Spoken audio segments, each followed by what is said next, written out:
तो hello good morning guys, स्वागत है आपका हमारी एक और नई वीडियो में। तो गाइस बस 15 दिन, हाँ बस यही 15 दिन है जो आपका तय करेंगे भविष्य, फ्यूचर क्या होने वाला।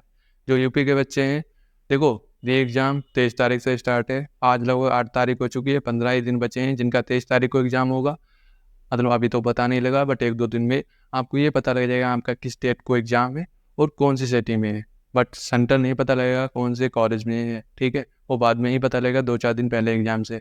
तो ये चीज़ आपको पता लग जाएगी, 2-3 दिनों में पता ही लग जाएगी कि किस सिटी में है और किस डेट को है। तो जो लोग बच्चे अभी ना 15 दिनों की स्ट्रेटेजी बना रहे हैं या बनाएँगे कि किस तरीके से अब तैयारी करनी चाहिए। देखो, जैसे-जैसे एग्ज़ाम नज़दीक आएगा बच्चे डर में हैं, मैं भी डर में हूँ, सभी के साथ होता है। हर एक स्टूडेंट के साथ ये होता है, चाहे वो कैसा भी हो, कितना भी अच्छा उसका तैयार हो, बट उसे ये डर रहेगा कि ये नहीं याद, वो नहीं याद, ये करें, वो करें, ये करें, ये ना करें। मतलब ये सारी चीज़ें रहने वाली हैं। मैं इसी पे वीडियो ले आके आया हूँ। आप फॉलो करें या ना करें मुझे ये नहीं मालूम, लेकिन मैं अपनी स्ट्रैटेजी बता रहा हूँ कि इन 15 दिनों में मैं क्या करूँगा। और आप लोग भी इसे कर सकते हैं। अगर आपको लगे कि इसमें कुछ संशोधन वगैरह करना है, तो संशोधन करके आप अपने लिए ट्राई कर सकते हैं।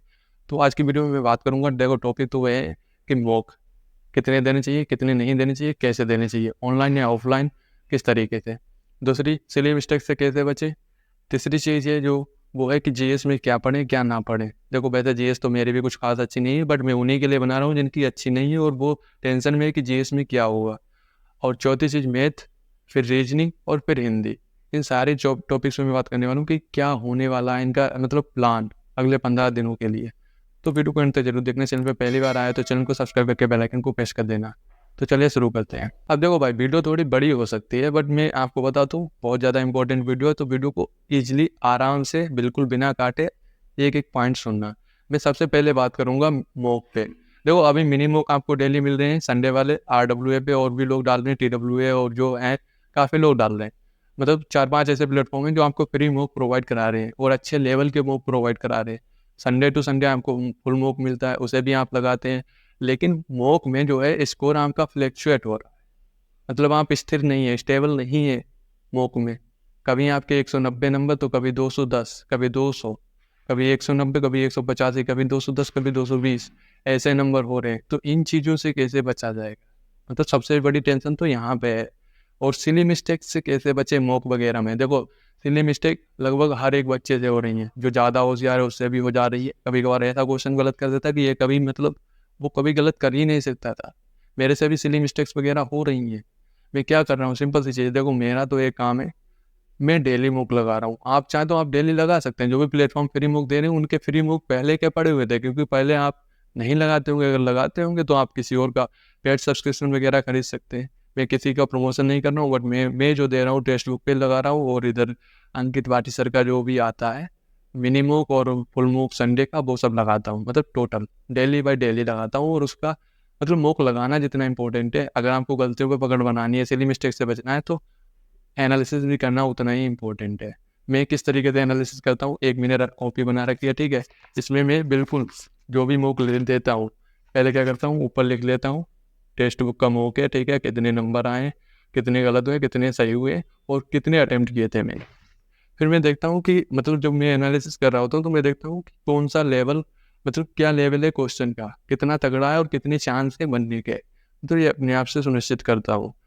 तो मेरा जो क्वेश्चन गलत होता है, जैसे जीएस में मेरा कोई इंपॉर्टेंट क्वेश्चन गलत हुआ, जैसे मेरे से ये गलत हुआ, हीरे से संबंधित जॉब वर्क सेवाओं पर लगने वाली जीएसटी दर नहीं पता था मेरे को, मैंने छोड़ा। लेकिन मैंने बाद में एनालिसिस किया, तब मैंने ये चीज़ देखी कि क्या क्या रेट हो सकती हैं, वो चीज़ें मैंने लिख ली। और फिर क्या करूँगा, अगले 1-2 हफ्ते तक मैं इसे 1-2-3 बार पढ़ लूँगा, फिर वो चीज़ मुझे याद हो जाएगी।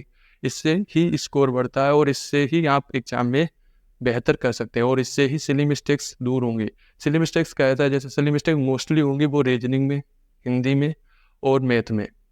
अगर इन चीज़ों में सिली मिस्टेक्स वगैरह हो रही है ना, तो जीएस में तो कन्फ्यूजन में क्वेश्चन गलत होता है, उसे सिली मिस्टेक नहीं कहते हैं। कन्फ्यूज हो गए आप 1-2 ऑप्शन में, आपने गलती कर दी, बट वो कन्फ्यूजन पे भी आपको पकड़ बनानी होगी।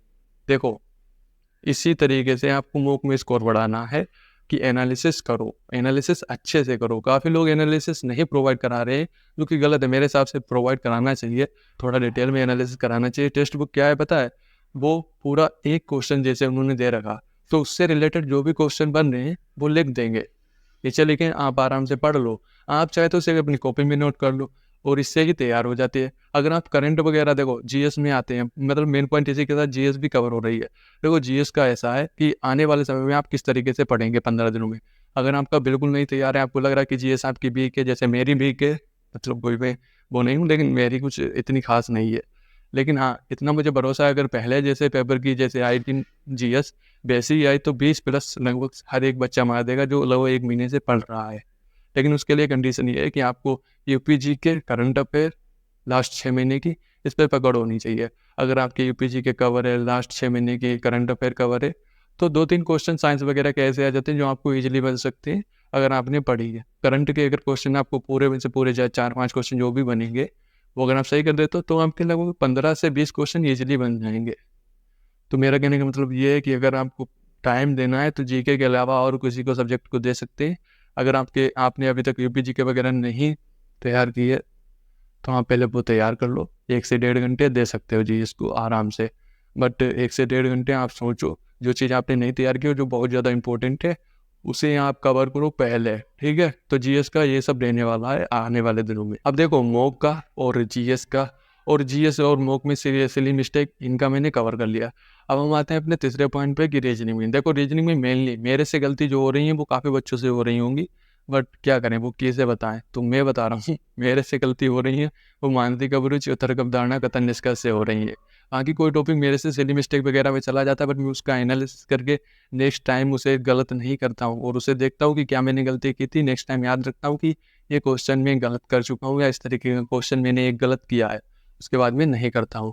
लेकिन जो तर्क अवधारणा और कथन निष्कर्ष हैं और ये जो मानसिक अभिरुचि है, ये थोड़ा आपके मेंटल एप्टीट्यूड में, मतलब मानसिक अभिरुचि पे डिपेंड करता है कि आपकी मानसिक अभिरुचि, मतलब मानसिक रुचि क्या कह रही है, किस तरीके से आप सोच सकते हैं। तो मतलब मेरा कहने का मतलब ये है कि ये थोड़ा ट्रिकी पोर्शन है। इसे आप जब तक लॉजिक के साथ सही से नहीं पकड़ोगे तब तक ये, मतलब ये भी टाइम मांगती है। ऐसा लोग कहते हैं कि वो क्या ऐसे आए, देखा, पढ़ा और टिक लगाया चले गए, ऐसा कुछ नहीं है। अगर आप टाइम सही से लोगे तो आपका क्वेश्चन कभी गलत ही नहीं होगा। मैं आज थोड़ा मतलब टाइम कम देता हूँ, लेकिन जिस दिन मैंने इतना ध्यान रखा कि जिस दिन मैंने अच्छे से टाइम दिया, अच्छे से खूब एक एक पॉइंट सही से पढ़ के समझ के क्वेश्चन किया, वो क्वेश्चन सही हुए हैं। ऐसा नहीं है सही नहीं हुए। और अगर आपसे और कुछ क्वेश्चन जैसे डिसीजन मेकिंग आती है डाटा बेस्ड वाली, तो उन पे यार 2 कंडीशन दे रखी होती हैं। वैसे पेपर में तो वहाँ लिखी होंगी, आपको बस टिक लगाना है। जो कंडीशन क्वेश्चन में दे रखी हो और वो कंडीशन फॉलो कर रहा हो उसे टिक लगाते जाओ, जो नहीं कर रहा उसे गुणा लगा दो, मतलब कट का निशान लगा दो। ऐसे ही आपको करना है। नीचे जो सब कंडीशन दे रखी हो, अगर उससे रिलेटेड कुछ दे रखा हो, ऊपर वाली कंडीशन पूरी ना करी हो, तो उसे टिक लगा दो। फिर देख लो किसे, मतलब कैसे चेंज किया जाएगा या नहीं किया जाएगा, या डाटा अपर्याप्त है, वो चीज़ आपके ऊपर डिपेंड करेगी। ये चीज़ें अगर आपने नहीं सीखी तो सीख लो, क्योंकि 5 क्वेश्चन अगर इससे बने तो वो आपके ऐसे ही चले जाएंगे, गलत हो जाएगा सब कुछ। सीख लो क्योंकि बहुत ज़्यादा इंपॉर्टेंट है। और ऐसे ही स्कोर मॉक वगैरह में बढ़ता है, क्योंकि जो चीज़ें आपकी नहीं तैयार होती उन पे आपको पकड़ बनानी होती है, सिंपल सी चीज़ है। अब आते हैं अपने तीसरे पॉइंट पे, मैथ। देखो मैथ का ऐसा है, ऐसे 4-5 चैप्टर ऐसे होते हैं जो बच्चों के ऑलरेडी तैयार ही रहते हैं, हमेशा एक बार पढ़ लिया वो तैयार ही रहेंगे। लेकिन कुछ चैप्टर ऐसे होते हैं जिसमें मिसलिनियस सवाल वगैरह आ जाते हैं, या जो नॉर्मल सवाल भी होते हैं फिर भी हम लोग गलत कर देते हैं। सिंप्लीफिकेशन ऐसा है कि उसमें गलत हो जाते हैं कभी कभार सवाल। वैसे तो हम बहुत माहिर हैं कैलकुलेशन वगैरह करने में, लेकिन कभी कभार गलतियाँ कर देते हैं। बोर्ड मास वगैरह का नहीं सही से यूज हो पाता है तो गलतियाँ हो जाती हैं। तो उन चीज़ों से बचना होगा। पहले मेरे से भी हो जाती हैं, इतना कोई ज्ञान नहीं मैं दे रहा हूँ, मतलब नॉर्मल सी चीज़ें हो जाती हैं, गलती हड़बड़ाहट में, मौका का प्रेशर रहता है एक अलग। और दूसरी चीज़ ये है कि जो भी मैथ में क्वेश्चन टफ पोर्शन है, जैसे कि मैं बात करूँ पार्टनरशिप, टाइम वर्क इतना टफ नहीं, लेकिन कभी कभार कैलकुलेशन से रिलेटेड टफ बना देते हैं। तीसरी चीज़ है boat and stream, speed and distance, trend, इसी में आ जाएगा, ठीक है। और 5वां पोर्शन है 3D और 2D मेंसुरेशन। ये पोर्शन जो है आपको ढंग से क्लियर करने होंगे। मेंसुरेशन का ऐसा है 2D 3D के फार्मूला याद कर लो, ऊपर से ही क्वेश्चन बनेगा, बस लगाओ हटाओ, सिंपल सी चीज़ है, फार्मूला बेस्ड जाते हैं। बट कैलकुलेट मतलब वही चीज़ है, कैलकुलेशन पे डिपेंड रहना है। कैलकुलेशन अगर आपकी बेहतर नहीं है तो उसे आपको बेहतर करना होगा। ऐसे ही मैथ में स्कोर होगा, और कुछ तरीका नहीं है। बट आपको क्वेश्चन की जो लैंग्वेज होती है उसे ढंग से समझना होगा, क्या पूछ रहा है, क्या दे रखा है और क्या चीज़ मुझे निकालनी है, ठीक है। तो इस तरीके से मैथ में स्कोर हो सकता है बढ़िया। अब आने वाले 15 दिनों में जो चैप्टर आपके नहीं तैयार हैं उन पे कमांड बनाओ, मॉक दो, मॉक का एनालिसिस करो कि ये टॉपिक मेरे से नहीं हुआ, उस टॉपिक के सारे फार्मूले या सारे तरीके देख लो, किस टाइप के क्वेश्चन बनते हैं और किस टाइप के बन सकते हैं। इस तरीके से कमांड बनेगी अगले 15 दिनों में। अगर आपकी कमांड अभी तक नहीं बनी है मैथ में तो अब देखो, हिंदी का ऐसा है, हिंदी को हम 3 पोर्शन में डिवाइड करेंगे। नंबर 1 जो नॉर्मल व्याकरण है उसे, नंबर 2 साहित्य, नंबर 3 वोकैब। व्याकरण को हम अलग रखेंगे जिसमें विशेषण वगैरह वाक्य वगैरह ये तो वर्णमाला वगैरह आती है। देखो ये चीज़ आपको फुल अच्छे से तैयारी करनी होगी। इसके कितने टाइप किसमें किसके होते हैं, संधि विच्छेद के कितने टाइप होते हैं और किस किस तरीके के टाइप के क्या क्या रूल वगैरह हैं, किस तरीके का क्या होना चाहिए तो क्या संधि विच्छेद होगा, ये चीज़ें आपको पढ़नी होंगी, ढंग से वो तैयार करनी होगी अगर आपको स्कोर अच्छा करना है तो। और दूसरी चीज़, अब हम आते हैं साहित्य पे। देखो साहित्य का सीन कुछ ऐसा है, ये सभी बच्चों को आती भी है नहीं भी आती है। अगर आपको ऊपर ऊपर से क्वेश्चन पता है तो बहुत बढ़िया चीज़ है, क्योंकि क्वेश्चन जो एग्जाम में आएगा मेरे हिसाब से वो ऊपर ऊपर से ही आएगा। जो इम्पोर्टेंट अपने रचनाकार हैं जैसे प्रेमचंद, जयशंकर प्रसाद, सूर्यकांत त्रिपाठी नाला, रामचंद्र शुक्ल, प्रताप नारायण मिश्र, ये सारे इम्पोर्टेंट लेखक हैं। महादेव वर्मा और जो वो अमिताभ बच्चन के पिता, हाँ जो भी हैं, हरिवंश राय बच्चन, इन सब की रचनाएं वगैरह याद होनी चाहिए। जो इम्पोर्टेंट अवार्ड हैं जैसे घर का भी साहित्य अकादमी है, ज्ञानपीठ है, व्यास सम्मान है, भारत भारती है, इनके फर्स्ट सेकंड थर्ड मतलब 4-5 आपको याद रखने, विद इनके सन के साथ का भी नहीं मिले और के का मतलब रचना क्या है, किस चीज़ के लिए मिले, ये चीज़ें आपको याद रखनी है और यहीं से क्वेश्चन उठेंगे मोस्टली। पता रचनाकार क्या मतलब एग्जामिनर क्या पूछता है, जिन्हें अवार्ड वगैरह मिला होता है वो रचना अधिकतर पूछता है कि ये रचना जो है किसकी है, इनमें से मोस्टली सवाल वहीं से बनेंगे और वही चीज़ें आपको तैयार करनी है। जितने भी इम्पोर्टेंट रचनाकार हैं, वीर रस की जितनी भी रचनाएं हैं जो आदिकाल में मतलब पहले शुरुआती स्टार्टिंग में लिखी गई थी, उन चीज़ों को आपको याद करना है, उनके कवियों को याद करना है, ठीक है, किन से रिलेटेड है वो भी याद करना है। तो इसी तरीके से आप हिंदी बेहतर करोगे। अब मैं वोकैब पे आता हूँ। देखो वोकैब का सिंपल सा सीन है, आने वाले 15 दिनों में जब तक एग्जाम ना हो जितनी बार पढ़ पाओ उतनी बार पढ़ो, जितनी बार पढ़ पाओ उतनी बार पढ़ो, पता नहीं कहाँ से क्या पूछ देंगे, सीधी सी बात है। पर्यायवाची जितनी बार पढ़ो, विलोम पढ़ते ही जाओ, संस्कृत विन्यास पढ़ते ही जाओ। और हाँ, जो आप बताएं उसमें वाक्य प्रयोग, वाक्य प्रयोग में और मुहावरों में मैं सिंपल सा बता रहा हूँ, जो आपको पहले से पता हो उन्हें टिक मत लगाओ, जो ना बताओ जो बहुत ज़्यादा आपको लगे कि ये चीज़ मुझे बिल्कुल पता ही नहीं थी उसे टिक लगाओ। बाकी का ऐसा होता है कि आपको ऑप्शन देख के ही पता लग जाता है और उसमें ऑप्शन भी थोड़ा ईजिली दे रखे होते हैं फाइंड करने वाले, जिसे आप आराम से फाइंड करके उसे लगा सकते हैं और अपना नंबर पक्का कर सकते हैं। बट मैं आपको हिदायत दे दूंगा कि जो क्वेश्चन आपको लगे कि ये चीज़ आपको नहीं आती है, आपने कभी नहीं पढ़ी है, उसे टिक कर लो। वही टिक वाले क्वेश्चन जो हैं आपको 2-3 बार पढ़ लेने हैं। मेरे बुक में निशान लगे हुए हैं, मेरे पास लूसेंट बुक है, आपके पास जो भी बुक है उसमें निशान लगा लो इम्पोर्टेंट के। विलोम शायद सारे के सारे पढ़ते रहो और संस्कृत विन्यास भी मतलब यही स्ट्रेटजी रहेगी। इसी तरीके से मॉक में स्कोर बढ़ेगा। जो चीज़ पे आपके कमांड नहीं है उस पर बनाओ, सीधी सी बात है। अगले 15 दिनों में हमें एक सीट पक्की करनी है। मतलब अभी तक जो मेहनत करते आए थे वो तो करते आए थे, बट अब जो मेहनत करनी वो एक एक्स्ट्रा ऑर्डिनरी करनी है और एग्ज़ाम में जो देना जाके वो एक बहुत ही अलग देना जाके, मतलब बहुत अच्छे तरीके से। आगे एग्ज़ाम का लेवल भी डिपेंड करेगा कि किस तरीके से हम लोग अटेम्प्ट करते हैं और किस तरीके से स्कोर कर पाते हैं।